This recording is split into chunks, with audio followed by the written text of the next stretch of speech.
Assalamualaikum warahmatullahi wabarakatuh. Perkenalkan, saya Siti Putri dari kelas STR 2A dengan NIM P01720232514. Di sini saya akan menjelaskan 3 hal penting. Yang pertama, masalah gangguan jiwa di Eropa, Asia, dan Indonesia. Dan yang kedua, apa yang dimaksud dengan gangguan jiwa menurut WHO dan Undang-Undang Dasar. Dan yang ketiga, apa peran perawat dalam kesehatan jiwa. Di sini saya akan menjelaskan yang pertama, masalah gangguan jiwa di Eropa.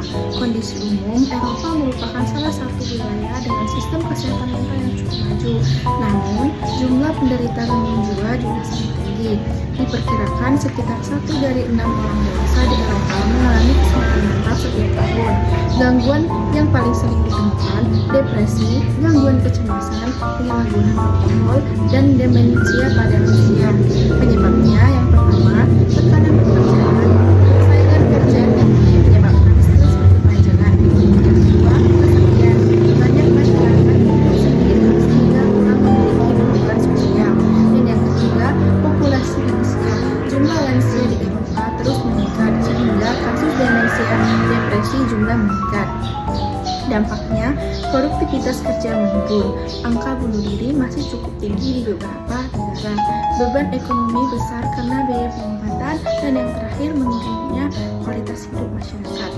Penanganannya, negara-negara Eropa umumnya memiliki psikologi dan psikiater yang mudah diakses. Yang kedua, asuransi kesehatan yang mencakup layanan kesehatan jiwa.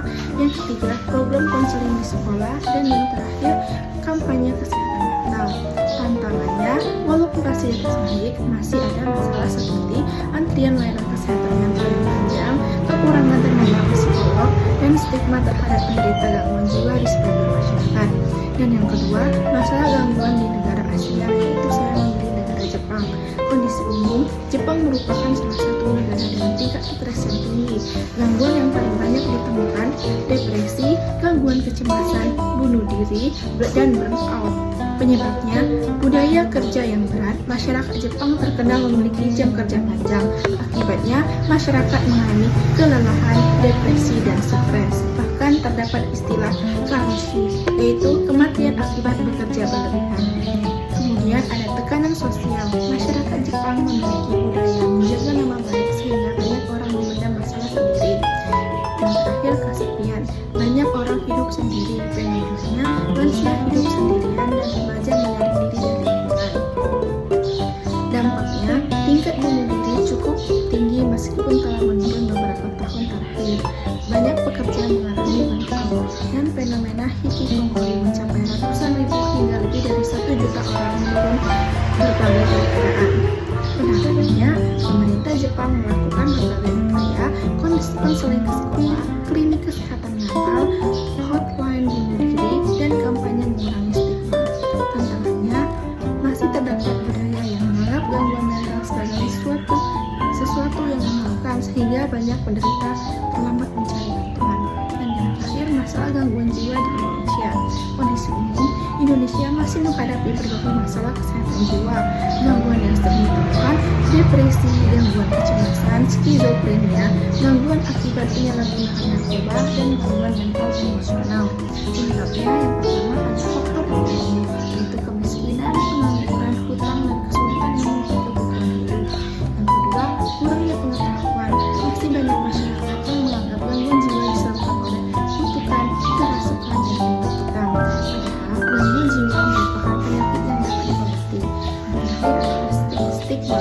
Stigma banyak penderita malu berubah karena takut dianggap gila. Dampaknya, banyak penderita tidak mendapat perawatan. Sebagian keluarga masih melakukan pemasungan meskipun praktik ini terus diupayakan untuk dihapus. Yang terakhir, produktivitas penderita menurun. Penanganannya, pemerintah Indonesia telah melakukan beberapa program antara lain integrasi layanan kesehatan jiwa di puskesmas, program Indonesia Bebas Pasung, edukasi kesehatan mental, dan pengembangan layanan psikologi dan psikiatri di rumah sakit. Tantangannya, masih terdapat beberapa kendala. Stigma masyarakat masih tinggi, tenaga kesehatan jiwa belum merata, kesadaran masyarakat untuk memeriksa kesehatan mental masih rendah, dan pendanaan layanan kesehatan jiwa masih perlu ditingkatkan.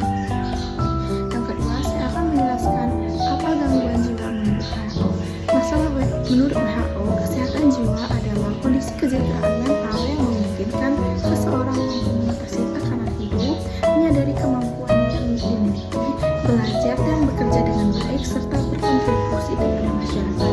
Menurut undang-undang, kondisi di mana seseorang individu dapat berkembang secara fisik, mental, dan spiritual, sehingga individu tersebut memiliki kemampuan sendiri, dapat mengatasi tekanan, dapat bekerja secara produktif, dan mampu memberikan kontribusi untuk komunitasnya. Apa peran perawat dalam kesehatan jiwa? Yang pertama, sebagai pemberi asuhan keperawatan atau caregiver, perawatan memberikan asuhan keperawatan secara menyeluruh kepada pasien dengan gangguan jiwa seperti melakukan pengkajian kondisi fisik, psikologi, sosial, dan spiritual, menetapkan diagnosa keperawatan, menyusun rencana tindakan keperawatan, melaksanakan tindakan keperawatan, serta mengevaluasi hasil asuhan keperawatan. Yang kedua, sebagai edukator atau pendidik, perawat memberikan pendidikan kesehatan kepada masyarakat, pasien, keluarga, dan masyarakat mengenai pengertian gangguan jiwa,